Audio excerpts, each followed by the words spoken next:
Hello, I'm Mr. Duncan. You might have seen some of my tutorial videos in the past, or maybe saw my picture on Canvas home screen of your student. So I'm your student 7th grade science teacher. I made this video in hopes that it might help because we don't have a normal parent-teacher conference in person. So I'm going to cover the most common asked questions. So I'm going to go over how they find out grades and how you can find out their grades. What are Friday assignments? What's Friday learning look like? What does online learning look like if they're just stuck at home because they're quarantined or whatever? How you can create a parent account on Canvas to access all your student stuff, get notifications for that. What is RTI on Friday? And if you stick around, I'll show you around the room, and I'll show you a mysterious thing that your kids keep bugging me about, and this is the black bottle. I pour the water in, and something mysterious happens. But if you stick around, I'll let you know that. So let's get started. Grades. So I'm on my Canvas homepage here, and if you want to see your students' grades, or they want to see theirs, you can just click on grades. This is a fake student, and you see in bright red tells you what's missing and then what score they got. Now this is a fake student, so it's marked as missing and it has a score, so it's kind of weird. You can also go to Skyward and see their grades there too. Ultimately, their final grade in the class comes from Skyward. Okay, next is the Friday assignments. So yes, every Friday they are given an assignment by me and should be pretty much from all of their teachers. So if they say they don't have any Friday assignment for my class, they either are confused or they may be trying to trick you or something. I know, they're probably just confused or forgot or something. Tell them, hey, check again. Or maybe they did it early on Thursday, and that would be awesome. But they should know where to go. If not, they can go to modules or click on assignment. And in all of these, all my assignments that are for Friday say Friday on them, and then there is the date for it. Friday, Friday, Friday. Those are the due dates on them. Okay, now this is very similar to online learning any other time. So Friday is an online learning day, but what if your student is stuck at home because they're quarantined or just a little bit sick with something else, or absent because you're on vacation and you don't want to be behind in classes. So you can go to modules or assignments, like I said there, and you can follow along with the assignments and you follow along with the dates. The oldest is on top and it goes downward, and so the most recent one is down here. Also they can access, they may have those assignments, but they don't know how to do them. They can also go right here where it says recordings of lessons. Click on that.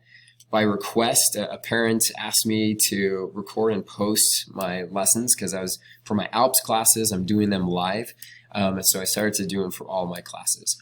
So anyway, you can go right here and access them. It has it by date. I try to describe what was going on in that video. They can watch exactly what was going on. Also, if they're up for it, they can participate in a live lesson.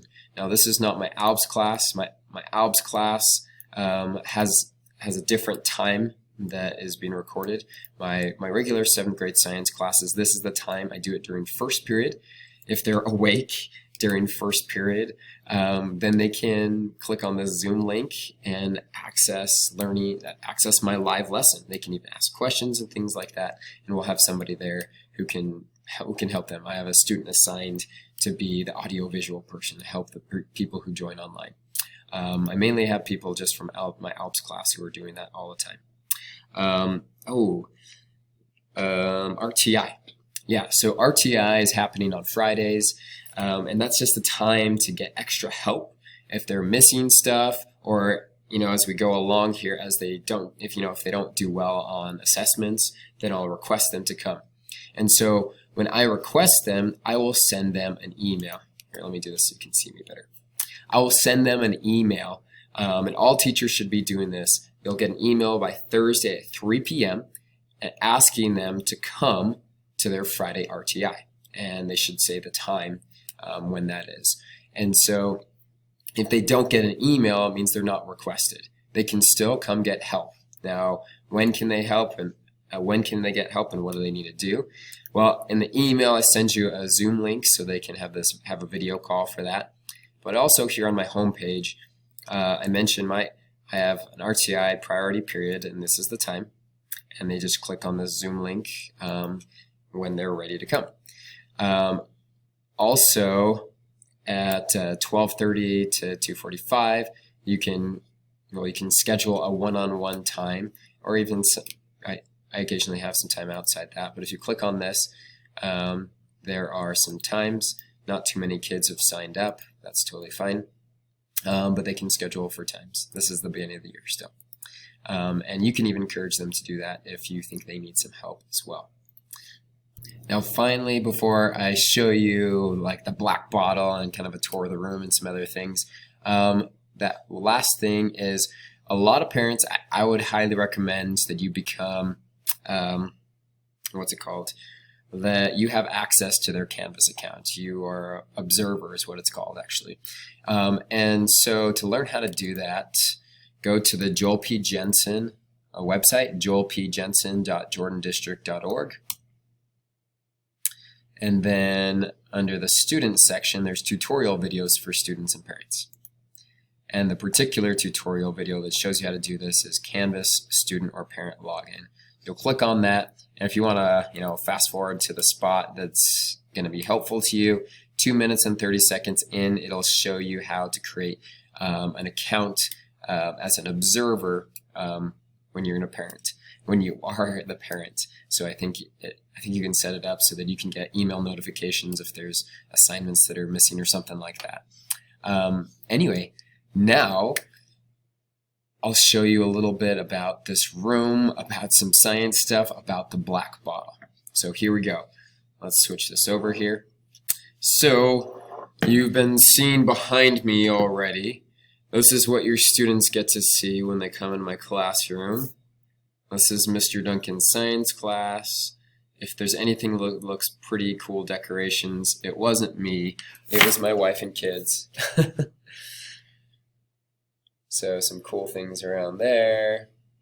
This is what they see when they come into my class each day. There's the door and awesome cleaning supplies that we use all the time now. Anyway, don't get whiplash here. Okay, so the black bottle. Let's check this out. I gotta get this all set up here. This is what your students saw on like the first or second week of school here. So I got a beaker. It's filled with water, and you can see that it is close to like 150 milliliters. I'll pour that in here.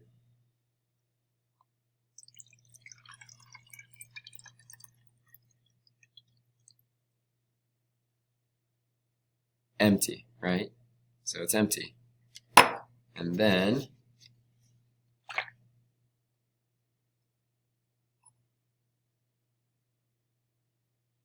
nothing came out. Well, there's some drips. How does that happen? Talk to your students about that. I actually didn't tell them how it happens just because that's how science goes sometimes. That we work really hard in science and we don't know for sure how things work, but we can get a pretty good clue by all the experiments that we do. Anyway, I am going to show you something else. This is my final thing. We've been learning about Newton's laws of motion, and so I've been showing some different experiences, examples of Newton's first law of motion. So they should be able to explain this. So have them explain how this relates to Newton's first law of motion. Abracadabra, now I have stuff in front of me, okay? So they've seen this before. They've got this paper towel roll and a ball just sitting on top of it. When I hit this paper towel roll, what happens to the ball? It drops straight down. And some of them wonder, like, well, why does it drop straight down? I'll do it again. I don't know if you've got good enough video quality on that, but it drops straight down. Why does it do that? ask your student, how does that relate to Newton's first law, which is an object at rest stays at rest, an object in motion stays in motion unless acted on by an unbalanced force. The other thing and final thing that you can ask your student is, why is it that when you're driving along in a car and you have to brake suddenly, you jerk forward? They can answer that using Newton's first law. Ask them that. Anyway, that's all I have. Hopefully I'll see you at parent-teacher conference. If not, maybe this is good enough for you and you get the information you needed. Take care.